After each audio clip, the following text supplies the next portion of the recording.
নমস্কার ছোট্ট বন্ধুরা, ভালো আছো সবাই?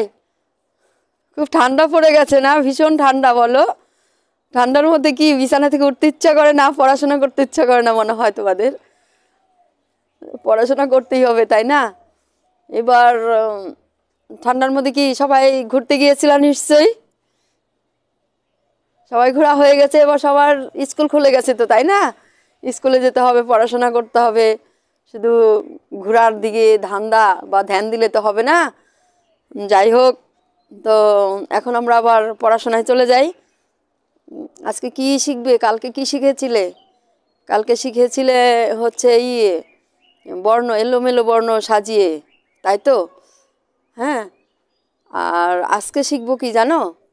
আজকে শিখবো কোন কোন বর্ণের মধ্যে, কোন কোন ব্যঞ্জন বর্ণের মধ্যে মাত্রা আছে এবং কোন কোন বর্ণের মধ্যে মাত্রা নেই, এইসব আমরা শিখব। ঠিক আছে? তারপরে আবার যাব অন্য কিছুতে। কালকে আবার একটা ভালো জিনিস শিখাবো, সারপ্রাইজ কালকে, তাই না? আগামী ভিডিওতে একটা সারপ্রাইজ দেব। তো আমাদের সবই শিখতে হবে, জিকে শিখতে হবে, ইংরেজিতে তো এখনও যাইনি। হ্যাঁ, সংখ্যা গণনা বা অঙ্কের মধ্যেও কিছু যেতে হবে। যাই হোক, এবার দেখি আমরা যে ব্যঞ্জন বর্ণে কোন কোন বর্ণের মধ্যে পুরো মাত্রা আছে আর কোন কোন বর্ণে অর্ধ মাত্রা আছে। আজকে এটাই শিখাবো, ঠিক আছে? আগে তাহলে ব্যঞ্জনবর্ণ পুরোটাই লেখা যাক। ব্যঞ্জনবর্ণ যদি না লিখি তাহলে তো আমরা বুঝবো না না যে কোনটার মধ্যে পুরো মাত্রা, কোনটার মধ্যে অর্ধ মাত্রা আছে। বলো। আচ্ছা, দেখো, এবার ব্যঞ্জনবর্ণ লিখতে শুরু করে দিচ্ছি। ব্যঞ্জনবর্ণ প্রথমে কি মুখে বলতে হবে? ক। কি লিখলাম? ক। তারপরে খ, গ, ঘ, ও। একদম বর্ণের নিচে বর্ণ লিখবো, কিন্তু ওর পরে যদি ফাঁকাও থাকে তাহলে কিন্তু চ লিখবো না। এবার এখানে লিখবো চ। প্রথমের এই সারিটা হচ্ছে বর্গ বলা হয়, এই সারিটা হচ্ছে বর্গ। ক বর্গ, চ বর্গ, ট বর্গ, ত বর্গ, তাই না? তাহলে চ, ছ, বর্গীয় জ, ঝ, ইয়। দেখো, এর পিঠে ও এর বোঝা ইয়, এর আগেও বলেছি, তাই না? ইয়। চ, ছ, বর্গীয় জ, ঝ, ইয়। তারপর কি হবে? ট, ঠ, ড, ঢ, মূর্ধন্য ত, থ, দ, ধ, দন্তের ন। দেখো, দন্তের ন। এবার প, ফ, ব, ভ, ম। হ্যাঁ, অন্তস্থ জ, বয়শূন্য র, ল,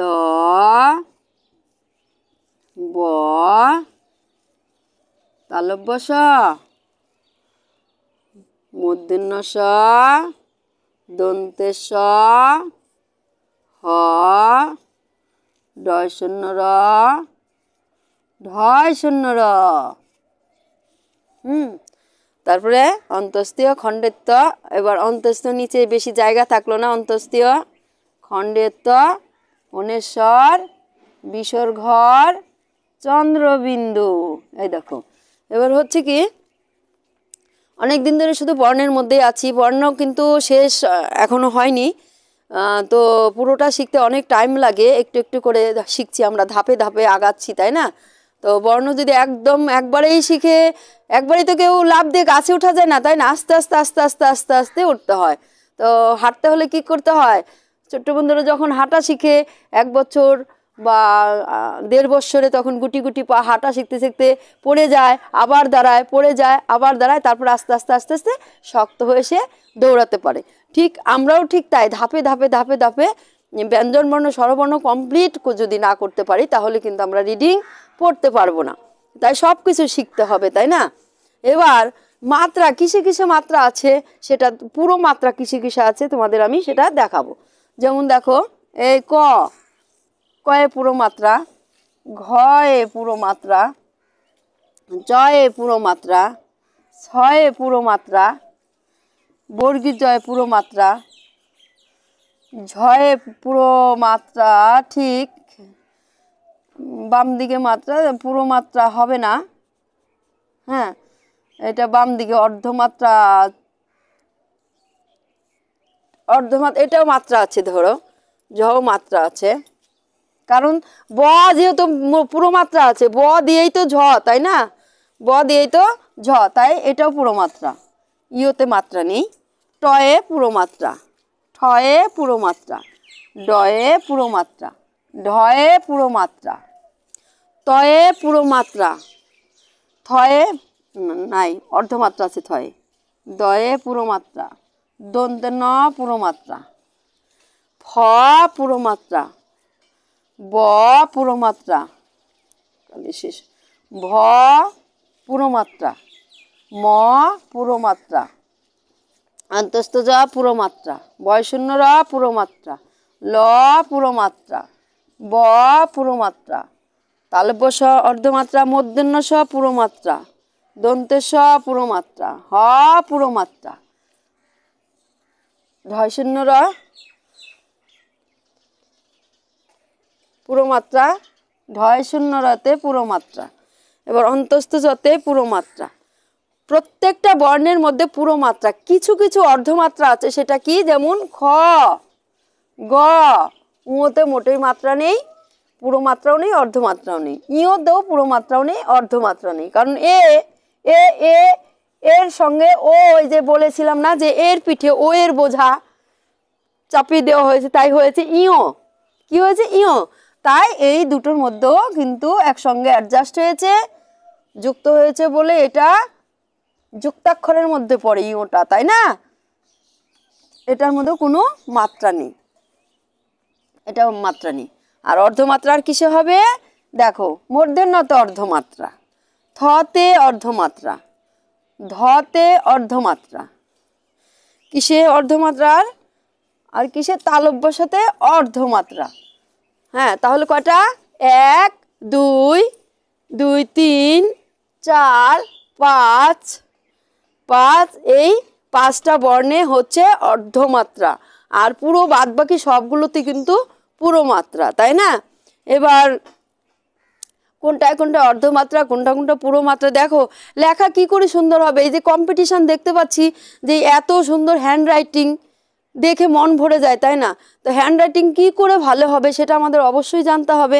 যদি আমরা মাত্রা নির্দেশনা অনুযায়ী না লিখি বা মাত্রা না দিই, তাহলে কিন্তু লেখা আমাদের সুন্দর হবে না।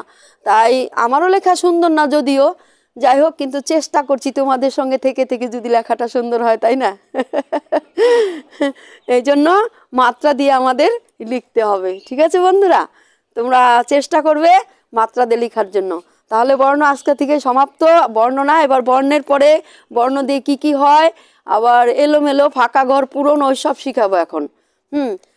যে ক আছে, আমরা কি পড়েছি ছোটবেলায়, কি শিখিয়েছে, ক আছে জানিস, আমার বাবা শিখিয়েছে, মা শিখিয়েছে, ক আছে, খ নাই, গ নাই, খ আর গ মামা বাড়ি চলে গেছে। এবার কি করতে হবে, ওখান থেকে এনে এখানে বসাতে হবে, এসব বুঝাতো। তাই আমরা কি করব, আমরা দাগ দিয়ে কর পরে কি হয়, খর পরে কি হয়, আবার গ আছে, ঘর পরে কি হয়, ঘর পরে কি হয়, এইসব হারিয়ে যাওয়া বর্ণগুলোকে বসাবো। এটা হচ্ছে ফাঁকা ঘর পূরণ করা। হ্যাঁ, যাই হোক, তো এই পর্যন্তই থাক। আজকে ভালো থাকো, সুস্থ থাকো সবাই। আর কিছু তোমাদের মূল্যবান সময় নষ্ট করতে চাই না, এ বলে আজকের মতো শেষ করছি, ঠিক আছে? বাই।